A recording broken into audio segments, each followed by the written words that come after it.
The Charles E.Loose House is a historic house located in Provo, Utah. The house was individually nominated for listing on the National Register of Historic Places in 1982 but was not listed due to owner objection. It later was included as a contributing property in the Provo East Central Historic District. Charles E. Loose House * 383 East 200 South * Provo, Utah.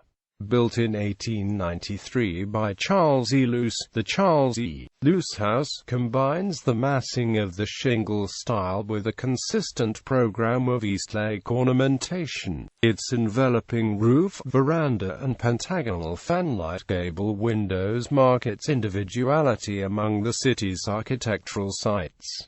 The Charles E. Loose House was designated a historic Provo City landmark on April 28, 1995. The Victorian mansions of Provo, built between the years 1893 and 1908 in Provo, Utah. This group of Victorian mansions are historically significant and represent not only fine architecture but some of the most successful men of the city and state at the time.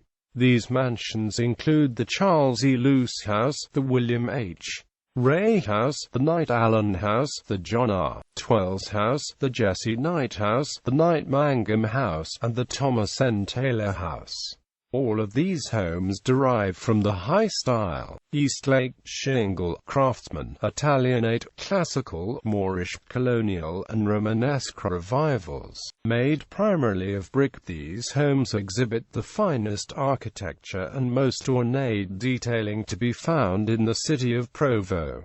Charles E. Loose was a banker and a Utah state senator. Charles was linked to Provo as a central entrepreneur during the period of time when Provo's economy transformed from primarily agrarian to that of commercial mining. Charles E. Loose was a non-Mormon, as opposed to many of the other primary entrepreneurs made wealthy by the Tintic mining district, and probably the most prominent in Provo at the turn of the century.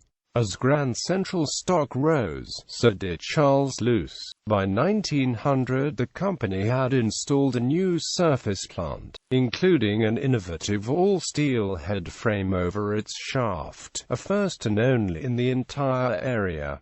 Thus, Loose built his Provo residence in 1893. Jesse Knight and the Tintic mining industry. The successful commercial mining of precious metals and minerals transformed Utah's economy from basically an agrarian base to a more industrialized state. Within this development, the Tintic mining district, located approximately 30 miles southwest of Provo, was founded in 1869 and by 1899 became the leading mining center in Utah with a value of output placed at $5 million. A central figure in Tintic's success was Jesse Knight and the Knight family, who resided in Provo. Jesse Knight attained wealth with his Humbug mine in the mid-1890s. The large silver producer allowed Knight to develop other mines in the East Tintic area. Knightsville grew around the workings and became touted as the only saloon-free, prostitute-free, privately owned mining camp in the U.S. His strict adherence to doctrines of the LDS Church made the town one inhabited primarily by Mormons. Jesse Knight was able to expand farther than the Tintic mines, reaching to the power plant in Santikeen, the Tintic Drain Tunnel Project,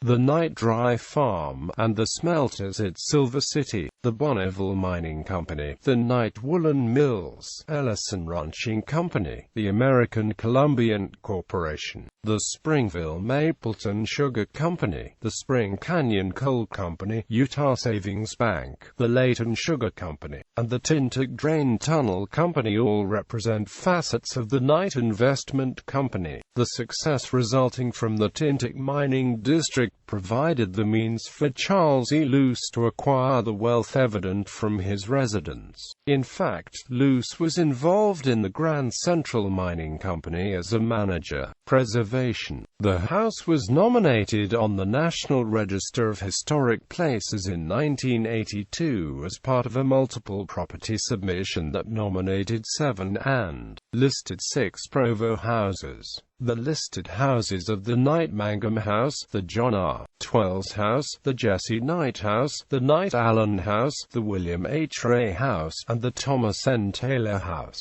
This house, the Charles E. Loose House, was determined to be eligible for the National Register, but it was not listed due to an objection by the owner.